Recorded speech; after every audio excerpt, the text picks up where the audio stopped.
Bismillahirrahmanirrahim. Assalamualaikum warahmatullahi wabarakatuh. Alhamdulillahirrabbilalamin. Wassalatu wassalamu ala asyrafil anbiya'i wal mursalin wa ala alihi wa ashabihi ajma'in. Asyhadu an la ilaha illallah wa asyhadu anna Muhammadan abduhu wa rasuluh la nabiyya ba'da amma ba'd. Puji syukur kehadirat Allah Subhanahu wa taala. Alhamdulillah kita bisa melanjutkan perkuliahan kita di mata kuliah Ushulul Fiqh tentang kajian Masadir al-Ahkam al-Awwal. Kemudian salawat beserta salam kita panjatkan kepada junjungan kita Nabi besar Muhammad sallallahu alaihi wasallam. Allahumma shalli ala Muhammad wa ala ali Muhammad. Sebelum kita mulai perkuliahan kita, marilah kita bacakan doa terlebih dahulu. Bismillahirrahmanirrahim. Allahumma 'allimna ma yanfa'una wanfa'na bima 'allamtana waj'al ilmana khalisan liwajhikal karim waftah 'alaina bi fathikal mubin. Amin. Bismillahirrahmanirrahim.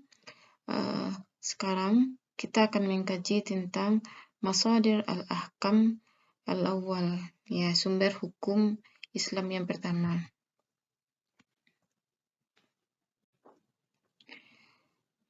Sumber hukum dalam Islam itu terbagi kepada 3. Yang pertama, muttafaq 'alaiha al-ummah, ya, yang disepakati, sumber hukum yang disepakati oleh semua umat Islam. Itu yang pertama Al-Quran dan Sunnah. Yang kedua, sumber hukum yang muttafaq 'alaiha al-a'immah, sumber hukum yang disepakati oleh imam-imam mazhab, ya, mazhab Hanafi, Maliki, Syafi'i dan Hanbali, yaitu al-ijma' wal qiyas, ijma' dan qiyas. Dan yang ketiga yaitu sumber hukum yang mukhtalaf fiha, yang berbeda pendapat ulama di sana. Ada sebagian ulama atau mazhab yang menggunakan, ada sebagian yang tidak menggunakan. Yaitu istihsan, maslahah mursalah, al-uruf, saduz zari'ah, syar'u man qablana, al-istishab. Yang pertama Al-Quran, konsep Al-Quran.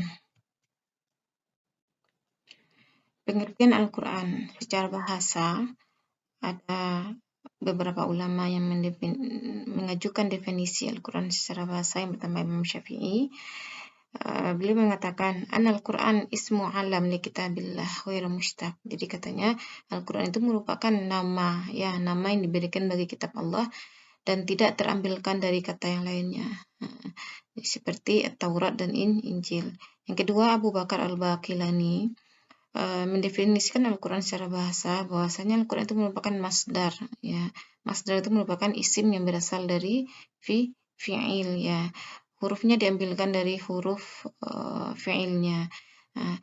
Kama fi qaulihi ta'ala inna alaina jam'ahu wa qur'anah, ya. Al-Quran merupakan masdar, ya, dan isim yang sebagaimana firman Allah, sungguhnya tanggungan kami mengumpulkannya di dadamu dan membuatmu pandai membacanya. Yang ketiga, pengertian Al-Quran yang disampaikan oleh Abu Ubaidah. Apa katanya? Innama sumiya Qur'anan li'annahu yajma' aswar fayadumuha. Qauluhu ta'ala inna alaina jam'ahu wa Qur'ana. Jadi dia namakan Al-Quran karena apa?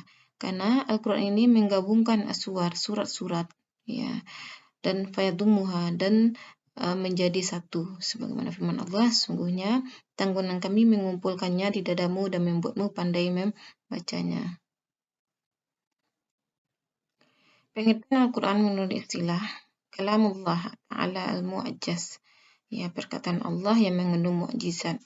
Muha bihi ilan Nabi Muhammad sallallahu alaihi wasallam, yang diwahyukan kepada Nabi Muhammad biwasitati malaki Jibril alaihi salam, dengan perantara malaikat Jibril.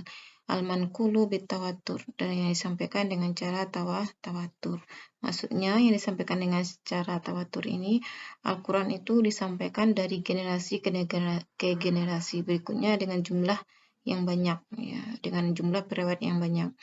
Dan al-maktubu baina duffatay mushaf, dan yang tertulis di antara pembuka dan penutup mushaf. Al-muta'abbadu bi tilawatihi, yang beribadah dengan bacanya. Al-mabdu'u bi suratil Fatihah, yang dimulai dengan surat Al-Fatihah. Wal makhtumu bi suratin Nas, dan diakhiri dengan surat An-Nas. Hujjah Al-Quran. Al-Quran merupakan hujjah, ya, atau sumber hukum yang tertinggi bagi umat manusia, Sebab Al-Quran merupakan perkataan Allah yang tidak ada lagi keraguan dalamnya. Oleh karena itu, menjadikan Al-Quran, menerima Al-Quran dan menjalankan hukum-hukumnya merupakan bagian dari keimanan seorang Muslim. Ya, hal ini sebagaimana firman Allah, Zalikal kitabu la raiba fihi hudal lil muttaqin. Itulah kitab yang tidak ada keraguan padanya, petunjuk bagi orang-orang yang bertakwa. Selanjutnya kemu'jizatan Al-Quran. Ya. Apa itu yang dimaksud dengan mu'jizat? Ya, mu'jizat itu izharu sidqin nabi fi da'wa risalah bi izhari ajizil arab an mu'aradatihi fi mu'jizatihi al-khalidah wa hiya al-Quran wa azzal ajyalu ba'dahu.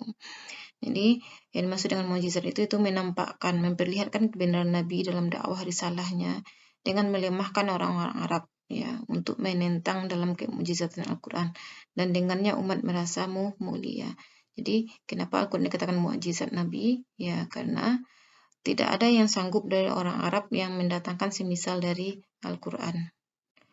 Adapun bentuk dari kemu'jizatan Al-Quran, yang pertama sorfiyahnya.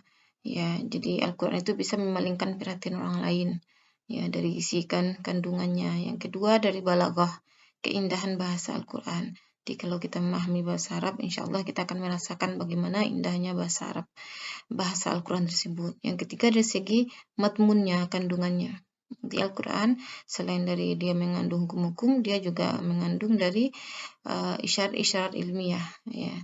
Yang keempat, dari segi diniyah, keagamaan.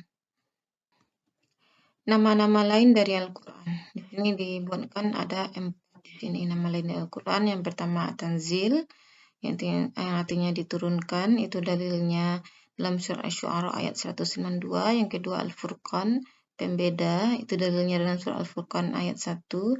Az-Zikru, peringatan, dalilnya bisa dilihat di surah Al-Hijr ayat 9. Dan yang keempat Al-Kitab, kitab, itu dalilnya surah Al-Anbiya ayat 10. Kandungan Al-Quran. Al-Quran di sini ada 4 kandungan dari Al-Quran. Yang pertama Al-Ahkam, jamak dari hukum, yaitu hukum-hukum. Jadi Al-Quran itu mengandung hukum-hukum. Yang kedua tentang kisah atau cerita-cerita. Dalam Al-Quran kita melihatkan kisah-kisah para nabi dan umat-umat terdahulu. Yang ketiga Al-Quran mengandung isyarah ilmiah, kandungan ilmu pengetahuan. Yang keempat Al-Quran mengandung al-wa'du, janji, wa'id dan ancaman. Contohnya ketika Al-Quran bercerita tentang surga dan neraka. Adapun kandungan Al-Quran dari segi al-ahkamnya itu terbagi lagi menjadi 3. Yang pertama al-aqidah, hukum-hukum yang berkaitan dengan keyakinan. Ini nih yang dipelajari dalam ilmu tauhid ya. Yang kedua hukum-hukum yang berkaitan dengan syariah, amaliyah, perbuatan. Kalau akidah tadi bisa dicontohkan dengan perintah untuk beriman kepada Allah, hari akhir, Nabi, dan kitab-kitab. Syariah ini bisa kita contohkan dengan perintah untuk melakukan sholat, puasa, haji, bersuci, karena itu merupakan hukum-hukum yang bersifat amaliyah, perbuatan. Inilah yang merupakan objek kajian fikih dan usul fikih. Yang ketiga, hukum-hukum yang berbicara tentang akhlak, sikap atau adab ya. Nah, di sini nih di kajiannya ini bukan termasuk kajian dari fikih itu sendiri. Kalau akhlak ini merupakan kajian dari ilmu akhlak. Selanjutnya, dilalah Al-Quran terhadap hukum dan kejelasan makna Al-Quran. Maksudnya dilalah Al-Quran terhadap hukum ini bagaimana Al-Quran menunjukkan sebuah hukum, dan juga yang kedua ini kejelasan makna Al-Quran, bagaimana ketika kita membaca Al-Quran apakah ayat-ayat tersebut udah langsung jelas maknanya atau butuh penafsiran yang lainnya. Dilalah atau penunjukan Al-Quran terhadap hukum. Dilalatul Quran alal hukmi itu terbagi menjadi 2. Yang pertama qat'iyyu dilalah, penunjukan Al-Quran terhadap hukum itu bersifat pasti atau mutlak. Di sini nih langsung Allah menunjukkan terhadap sebuah hukum Jadi tidak ada mungkin penafsiran yang lainnya. Contohnya ayat-ayat yang qat'iyyu dilalah ini ayat yang berbicara tentang ini tentang warisan ya. Nah, yang kedua, penunjukan Al-Quran terhadap hukum yang sifatnya zoniyut dilalah. Penunjukannya terhadap hukum bersifat belum pasti. Di sini ini kita contohkan penunjukan Al-Quran terhadap hukum yang sifatnya qat'i, pasti, yaitu wa ahallallahu bai'a wa harrama riba. Di sini Allah mengatakan Allah telah menghalalkan jual beli dan mengharamkan riba. Ya, penunjukannya terhadap hukum pasti bahwasanya ya jual beli itu pasti halal dan riba itu pasti haram. Nah, di sini ini contoh dari penunjukan Al-Quran terhadap hukum yang sifatnya zonni. Nah, sini ini yadullah fawqa aydihim. Nah, sini ini kalau diartikan letterlek ya, tangan Allah di atas tangan-tangan mereka. Jadi karena maknanya belum jelas, jadi penunjukannya terhadap hukum masih sifatnya samar-samar. Termasuk juga penunjukan Al-Quran terhadap hukum yang sifat zoniyut dilalah, yang masih samar-samar, ketika ayat Al-Quran itu sifatnya masih global. Ya, contohnya dalam firman Allah, wala tuhliku anfusakum ila tahlukah. Janganlah kamu campakkan dirimu kepada kebinasaan. Ya, di sana itu sifatnya masih global. Ya, bagaimana bentuk kebinasaannya? Nah, itulah kenapa ketika ulama berbicara membahas hukum rokok, itu ulama berbeda pendapat. Kenapa? Karena dalil pengharamannya itu sifatnya masih global, masih umum.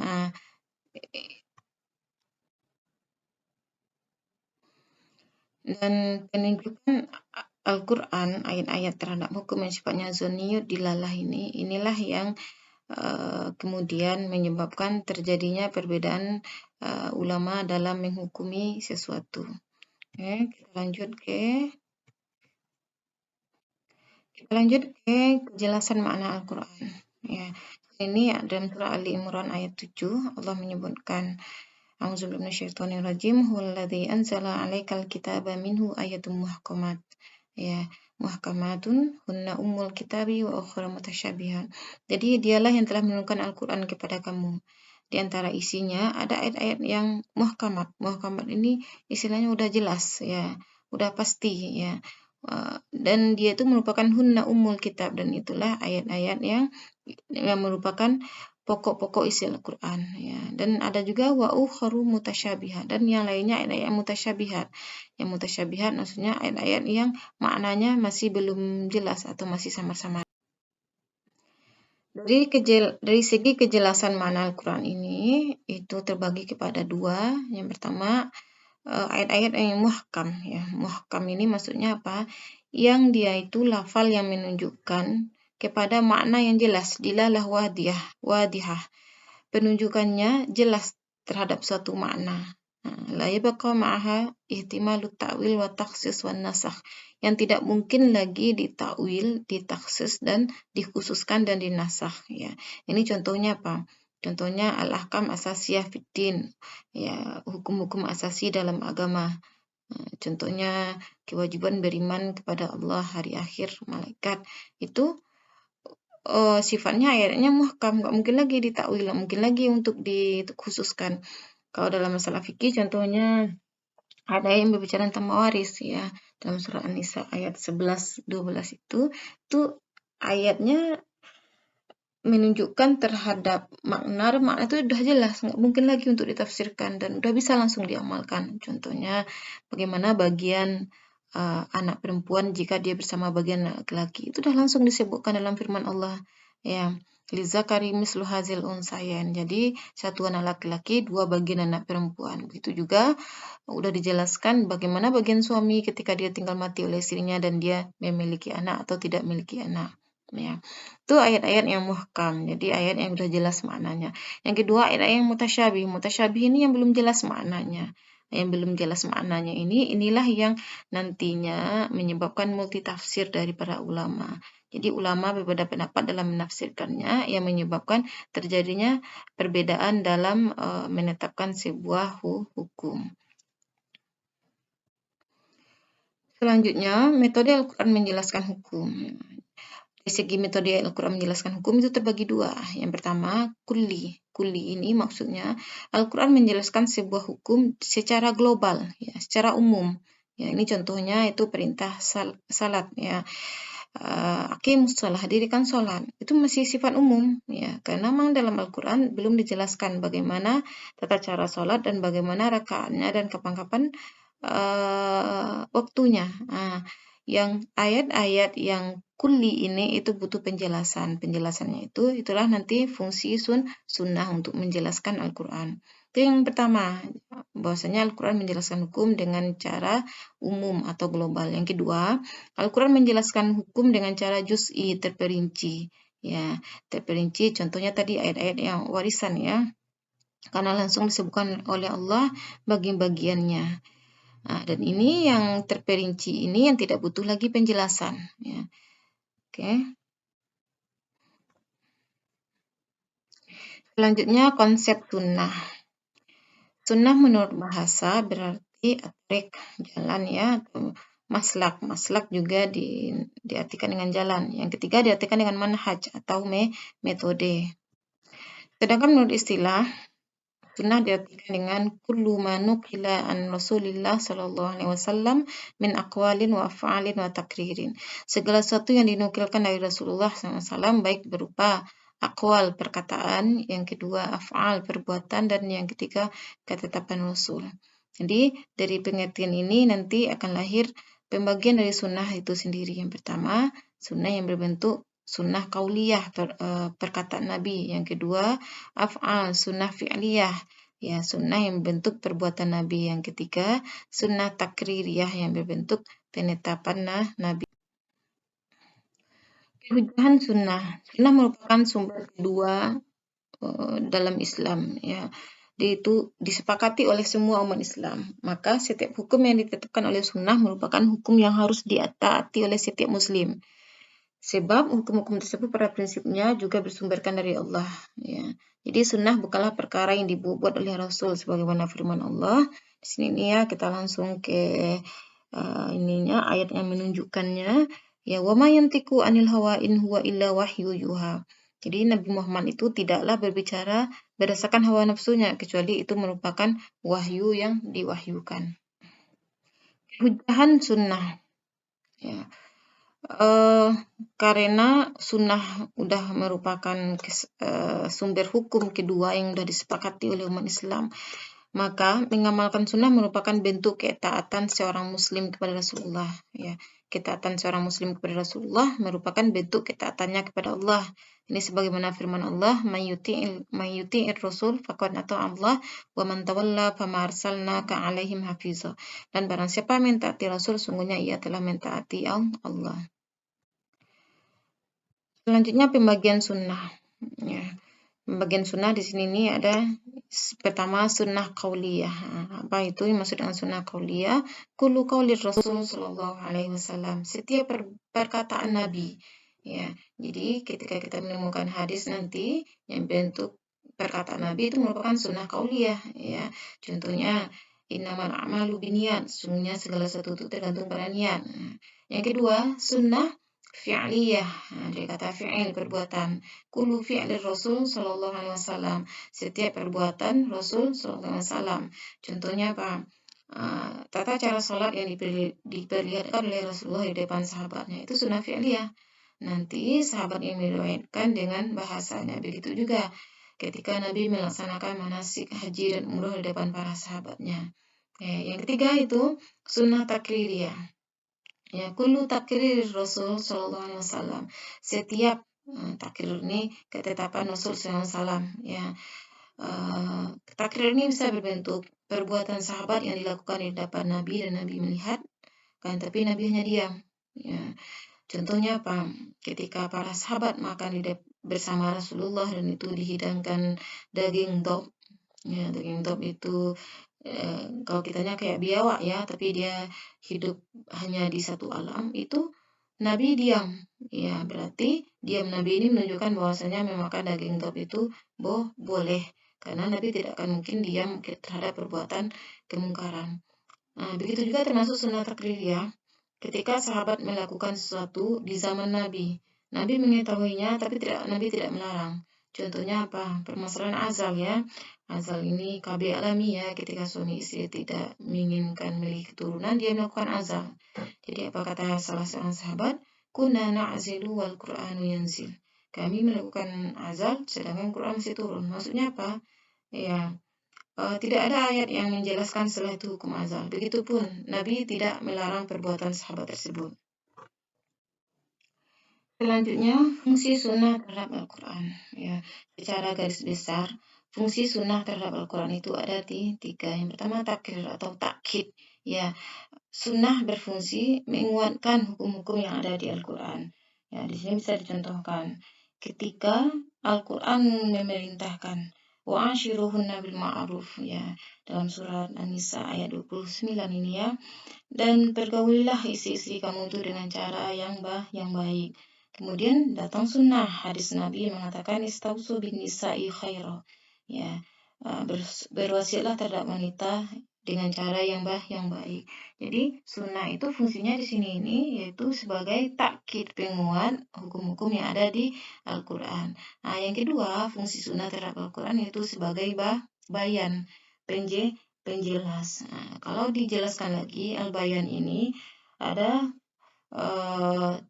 fungsinya sebagai bahwasanya Al-Quran itu dia merupakan mubayyin, penjelas dari hukum-hukum yang ada di Al-Quran. Contohnya apa tadi? Ketika Al-Quran berbicara tentang sholat, sifatnya global, belum dijelaskan bagaimana tata cara sholat, jumlah rakaatnya, kemudian datanglah sunnah Nabi untuk menjelaskan jumlah rakaat, tata cara sholat dan waktu-waktunya. Dan termasuk juga di segi bayan ini, sunnah sebagai penjelas dari Al-Quran yaitu apa? Sunnah ini mengkhususkan hukum-hukum yang umum dalam Al-Quran. Ya, bisa dicek surat An-Nisa ayat 24 ya. Di akhir ayat Allah mengatakan wa uhilla lakum ma wara'a zalikum, dan dihalalkan bagimu di selainnya sebelumnya diurutkan siapa-siapa aja yang mahram yang haram dinikahi laki-laki. Kemudian ayat ini dikhususkan oleh sunnah Nabi, la tunkahul mar'atu ala ammatiha wala ala khalatiha wala ala ibnati akhiha wala ala ibnati ukhtiha. Jadi wanita itu tidak dinikahkan atas, maksudnya wanita itu tidak boleh dipoligami atau dimadu, digabung dengan ammatiha itu bibi dari pihak ayah atau saudara perempuan ayah, wala ala khalatiha atau saudara perempuan ibu, wala ala ibnati akhiha, dan tidak pula boleh dimadu dengan anak perempuan dari saudara laki-lakinya, dan tidak pula anak perempuan dari saudarinya atau saudara perempuannya. Nah, ini fungsi sunnah di sini mengkhususkan keumuman Al-Quran, dan juga termasuk sebagai bayan ini yaitu ketika Al-Quran membatasi ketika sunnah membatasi kemutlakan Al-Quran ya. Contohnya apa? Firman Allah, wasariku wasariqatu faqta'u aydiyahuma, dalam surah Al-Maidah ya ayat 38. Pencuri laki-laki dan pencuri perempuan potonglah tangan keduanya. Sini nih ayatnya masih mutlak. Ini yang dipotong itu sampai pergelangan atau sampai siku. Kemudian datanglah sunnah di mana Nabi memotong tangan pencuri waktu itu sampai pergelangan tangan. Yang selanjutnya yang termasuk juga bayan ini ketika sunnah datang untuk menasahkan atau menghapus hukum yang ada dalam Al-Quran. Sebelumnya dalam Al-Quran disebutkan, ya itu bisa dilihat dalam surah Al-Baqarah ayat 180 ya. Kutiba alaikum idza hadara ahdakumul mautu in taraka khairanil wasiyatu lil walidaini wal aqrabin. Ya. Jadi diwajibkan bagimu ketika salah seorang mendatangi kematian atau meninggal ya, dia agar meninggalkan sebaik-baik wasiat untuk kedua orang tua dan karib kerabatnya. Sini nih ayat ini menyatakan bahwasanya wasiat boleh untuk kedua orang tua dan karib kerabat. Ayat ini kemudian dinasah, dihapuskan oleh hadis Nabi, la wasiyata li waris, tidak ada wasiat bagi orang yang mewarisi. Nah, diketahui bahwasanya ibu bapak itu kan termasuk orang yang mewarisi, yang tidak pernah terhijab ya, dan juga beberapa karib kerabat itu mewarisi. Ketika mereka udah mendapatkan bagian warisan, tidak boleh mereka lagi untuk mendapatkan wasiat. Terus yang ketiga, fungsi sunnah terhadap Al-Quran itu tasyri'. Tasyri' ini artinya apa? Mensyariatkan hukum baru yang hukum tersebut tidak disebutkan dalam Al-Quran. Ya, contoh di sini itu ini haramnya laki-laki memakai sutra dan emas. Nah, hukumnya tidak didapatkan dalam Quran, tapi disebutkan dalam sunnah Nabi. Sekianlah materi kita tentang sumber hukum Islam yang pertama ya, ketika kita berbicara tentang Al-Quran dan Sunnah. Insya Allah pada pertemuan selanjutnya kita akan lanjut ke sumber hukum Islam yang kedua, yaitu ijma' dan qiyas. Kita cukupkan sampai di sini. Kita tutup pertemuan kita dengan membacakan doa kafaratul majlis. Subhanakallahumma wa bihamdika asyhadu an la ilaha illa anta astaghfiruka wa atubu ilaik. Wabillahi taufiq wal hidayah. Wassalamualaikum warahmatullahi wabarakatuh.